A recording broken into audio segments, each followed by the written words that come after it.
Contaminate the character of small T. इसको हमें इन्होंने कंटामिनेट नहीं करा। तो जब हमें F2 जनरेशन ऑब्टेन होती है और जैसे ही कैपिटल टी से क्रॉस होता है तो प्योर टाल प्राप्त करता है, और जब स्मॉल टी से करता है तो ड्वार्फ प्राप्त होता है। इससे बात प्रूफ होती है कि वो F1 जनरेशन में even though they remain together, मतलब वो साथ साथ रहे, but they does not contaminate the character of each other, मतलब वो एक साथ साथ तो रहे परंतु उन्होंने एक दूसरे के लक्षण को संदूषित या प्रभावित नहीं किया। इस नियम को पृथक्करण का नियम या युग्मकों की शुद्धता का नियम कहते हैं। This is called law of segregation और law of purity of gametes.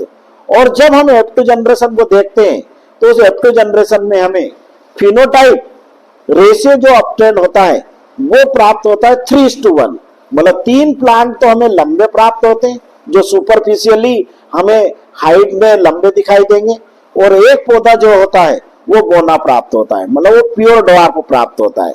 और अगर उसका जीनोटाइप रेशियो देखें अपन तो जीनोटाइप में कैपिटल टी आता है एक बार, कैपिटल टी स्मॉल टी आते 2 बार और स्मॉल टी आता है 1 बार।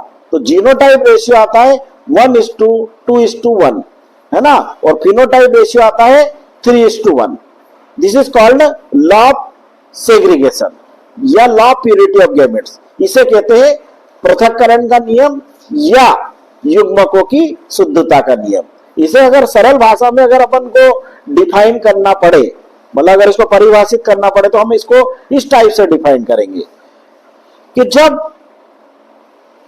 F1 जनरेशन में, F1 पीढ़ी में प्रभावी जीन और अप्रभावी जीन, मतलब डोमिनेंट एंड रिसेसिव जीन एक साथ रहते हैं, रिमेन टुगेदर, बट जब वो F2 जनरेशन के समय जब वो पृथक्कृत होते, मतलब सेग्रीगेट होते, तो वो एक दूसरे के कैरेक्टर को, एक दूसरे के लक्षण को संदूषित नहीं करते, मतलब दे does not contaminate the character of each other. This is called law of segregation, या यूं कह सकते हैं हम लोग जो जीन्स होते हैं वो पृथक्कृत हो जाते हैं और अपनी शुद्धता को बनाए रखते हैं। इसलिए इस नियम के 2 नाम है, पृथक्करण का नियम law of segregation and law of purity of gametes. अब इसको हम लोग किस टाइप से क्रॉस के रूप में समझेंगे उसको मैं आप लोगों को बोर्ड पे समझाता हूं, ध्यान समझेंगे। देखिए, ये अपना जो प्लांट है जो मेंडल ने बताया था, उन्होंने कैपिटल टी जो जीनोटाइप वाला प्लांट है उसका फिनोटाइप था टाल, मतलब लंबा। इसका क्रॉस उन्होंने करवाया स्मॉल टी मतलब ड्वार्फ प्लांट से। ये क्रॉस का सिंबल है, ये जीनोटाइप है, ये फिनोटाइप है, और ये प्लांट जो है ये पेरेंट्स के रूप में काम करेंगे। इसको आप मेल प्लांट मान लो, या इसको फीमेल मान लो, या इसको मेल मान लो, इसको फीमेल मान लो। जब ये अब चूंकि दोनों जीन्स एक जैसे हैं तो अपन ने जो टर्मिनोलॉजी पिछले लेक्चर में समझा था कि जो अगर एक जैसे जीन्स हैं तो इस कंडीशन को बोलते हैं हम लोग समयुग्मजी, होमोजाइगस, ठीक है ना। अब जब होमोजाइगस कंडीशन है तो जहां से एक ही प्रकार का गैमेट में जीन आएगा कैपिटल टी, इसमें से आएगा स्मॉल टी। जब इनके बीच में पोलिनेशन होगा, मतलब परागण होगा, निषेचन होगा, मतलब पोलिनेशन एंड फर्टिलाइजेशन होगा, तो हमें जो F1 जनरेशन है उसमें प्राप्त होगा कैपिटल टी और स्मॉल टी, कैपिटल टी और स्मॉल टी। और इसका फिनोटाइप मतलब जो प्लांट दिखेगा अपने को देखने में वो रहेगा लंबा। बट चूंकि इसमें दोनों पेरेंट के जीन है, लंबे के भी है मतलब टाल के भी है और ड्वार्फ के भी है, कैपिटल टी स्मॉल टी है, तो इसका फिनोटाइप इसको हम लिखेंगे हाइब्रिड टाल, मतलब संकर लंबा। और ये अपनी कहलाएगी F1 जनरेशन, F1 पीढ़ी। अब इस F1 जनरेशन में जो प्लांट है, इन प्लांट को हमने अगले जनरेशन में पेरेंट प्लांट के रूप में यूज करते हैं। तो ये इन दोनों को हम लोग पेरेंट के रूप में यूज करेंगे। ये P1 थे, अब ये P2 मतलब पेरेंट 2। अब यहाँ पे चूंकि हेट्रोजाइगस है, हेट्रोजाइगस क्यों है? क्योंकि यहाँ पे 2 टाइप के जीन्स है, capital T small T, capital T small T.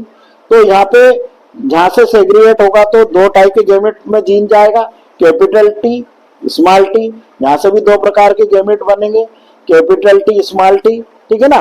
अब जब कैपिटल टी का क्रॉस कैपिटल टी से होगा तो ये प्राप्त होगा हमें कैपिटल टी और इसका फिनोटाइप होगा टाल।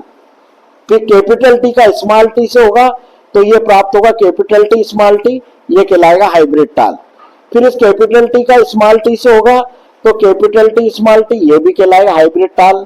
और जब स्मॉल टी का स्मॉल टी से होगा तो ये प्राप्त होगा अपने को ड्वार्फ, ये कहलाएगी अपनी F2 जनरेशन।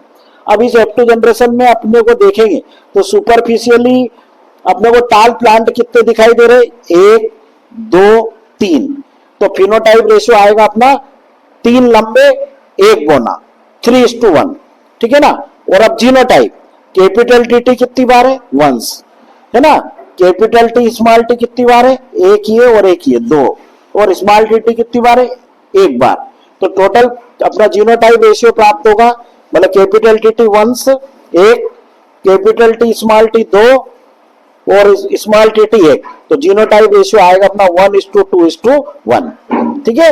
यहां से यहां तक मेंडल ने अपना फर्स्ट जो लॉ था उसको उन्होंने समझाया था, जैसा मैंने अभी थोड़ी देर पहले आपको बताया कि ये जो जीन है इस जीन के कैरेक्टर को दबा देता है, तो इसको बोलते हैं प्रभाविता का नियम, लॉ ऑफ डोमिनेंस। और जहां से यहां तक उन्होंने अपना जो सेकंड नियम था, लॉ ऑफ सेग्रीगेशन या law of purity of gametes, मतलब पृथक्करण का नियम या युग्मकों की शुद्धता का नियम, उसको समझाया कि ये जीन्स अपनी शुद्धता को बनाए रखता है और प्योर कैरेक्टर प्रोड्यूस करता है टाल, और ये जब इसके साथ क्रॉस करता है तो ये प्राप्त होता है ड्वार्फ। तो इस क्रॉस को हम लोग बोलते हैं मोनोहाइब्रिड क्रॉस या एक संकर संकरण। और इसके बेसिस पर मेंडल ने अपने 2 नियम दिए थे। पहला नियम दिया था प्रभाविता का नियम और दूसरा नियम दिया था पृथक्करण का नियम, ठीक है।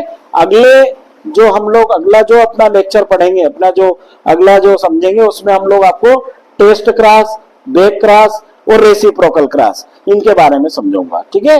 तो इसको थोड़ा ध्यान से आप लोग आज बुक में पढ़ना, और आप लोगों को बहुत अच्छे से समझा दिया है, और एक बार आप स्वयं से करके देखना, ठीक है। तो आपको 100% समझ में जाएगा। Okay, all the best.